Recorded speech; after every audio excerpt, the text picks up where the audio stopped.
Hey guys, it's Karina with Karina Loves to Plan. Welcome back to my channel. So here I am with a package from England. So I actually approached a company called PenChalet. They are based in the UK, and I asked them if they were interested in any collaboration opportunities. So they said yes, absolutely. And funny enough, the person who contacted me, her office is a few blocks away from where I used to work in London, England. So small world. But anyway, they sent me this package, and it was sent from England on February 8th. And then Royal Mail had some huge issue where, what is it, spammer, or what is it? Anyway, the Royal Mail website and all of their systems just got hacked. So my package basically hadn't moved on the website since February 8th.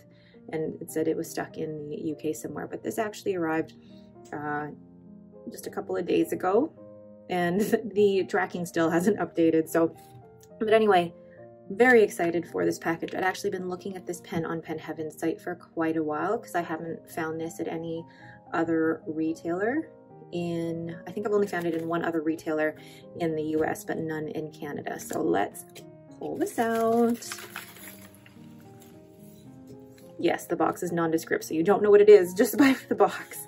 So it does come in a cardboard sleeve, and even this clamshell box, it doesn't tell you anything about the pen. So let's zoom in. So just to say, this is not the first of this brand that I have, but this is the first of this particular model. So let's open, and open the right way, Karina.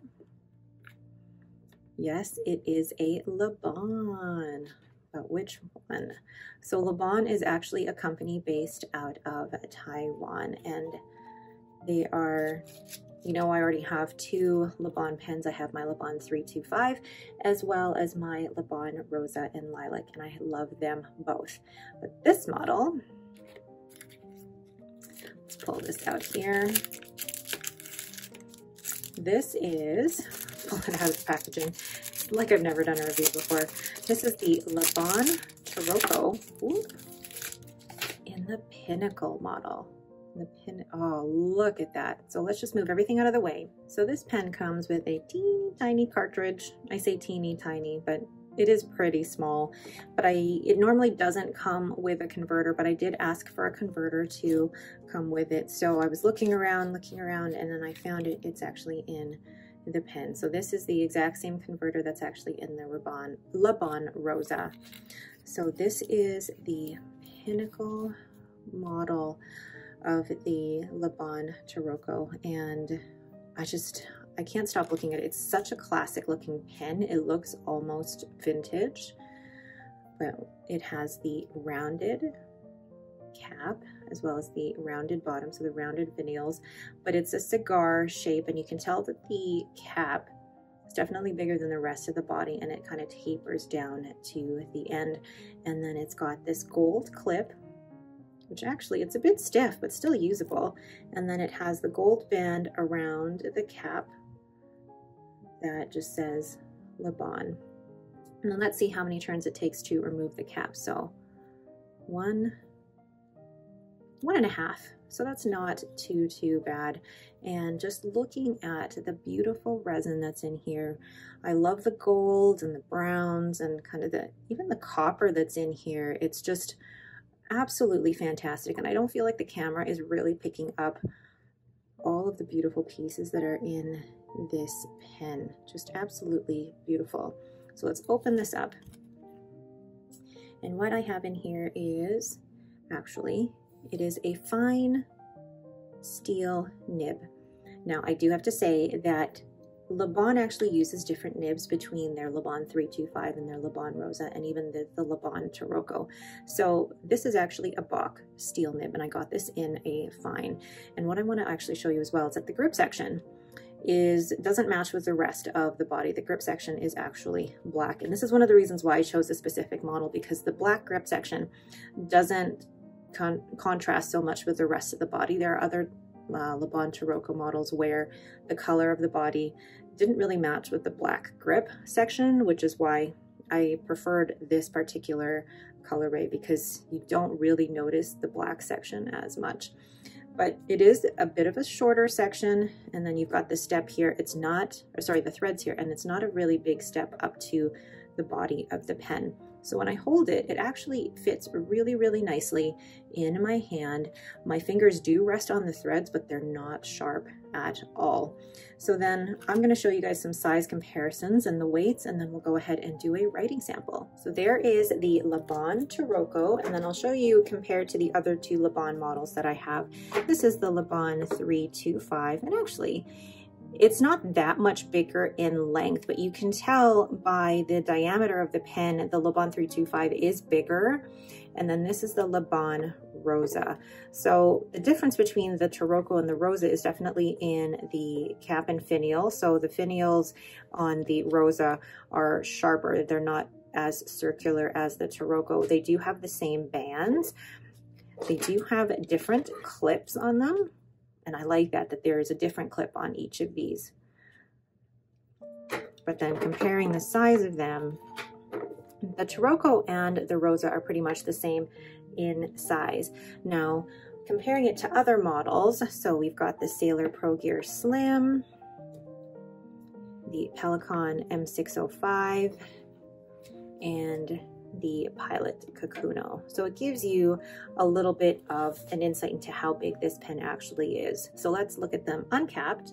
Okay, so uncapped, you can tell it is smaller than the Laban 325, about the same size as the Pelikan M605, and they are basically the exact same length between the Laban Rosa and the Laban Taroko. Definitely bigger than the Sailor Pro Gear Slim, and it looks like it might be probably the exact same length as the Pilot Kakuno. But I do want to show you one thing about the nibs here. So on the left-hand side here, we have the Laban Rosa. In the middle, we have the Taroko. And then on the right-hand side, we have the 325. And you can see that the nibs are the same on the Rosa and the Taroko, but look completely different on the 325. And that's because they are different nibs. On the Rosa and the Taroko, they are Bach nibs. And then on the Laban 325, it's actually a Yovo nib. But I haven't found any problem with the Bach nib on the Rosa. So let's go ahead and try out the nib on the Taroko, which is a fine. But first, let me give you a weight measurement here. All right. So capped with the converter inside, it is 25 grams, and then uncapped, remember still with the converter inside, do not roll away, it is 13 grams. So then that would make the cap in itself 12 grams. So the cap itself is pretty heavy. So can it post? It certainly can. It seems like it would be secure to post. Does it back weight it?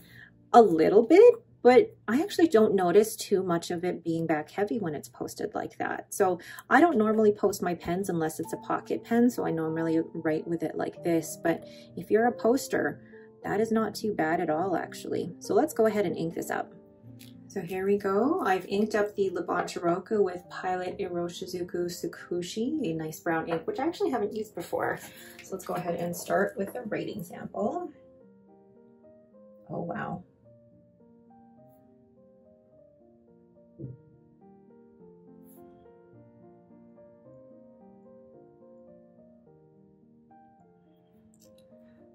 So, collaboration.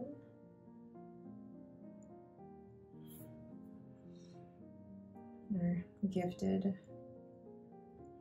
by Pen Heaven. Oh my gosh, what a great writer already. So this was received March 1st, 2023.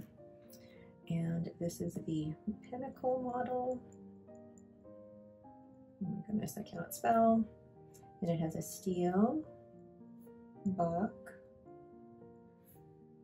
fine nib. And this fine nib writes amazingly. Absolutely love it. It's very smooth. Yes, it's got a bit of feedback, as most steel nibs do. Not scratchy at all. It feels like it's a very wet writer. Wonderfully, wonderfully wet.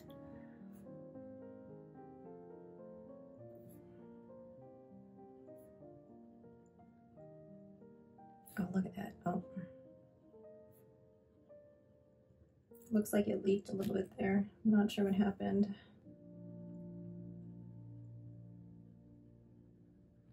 I wonder if it's the ink or the pen itself, but let's do some fast swirly whirlies here.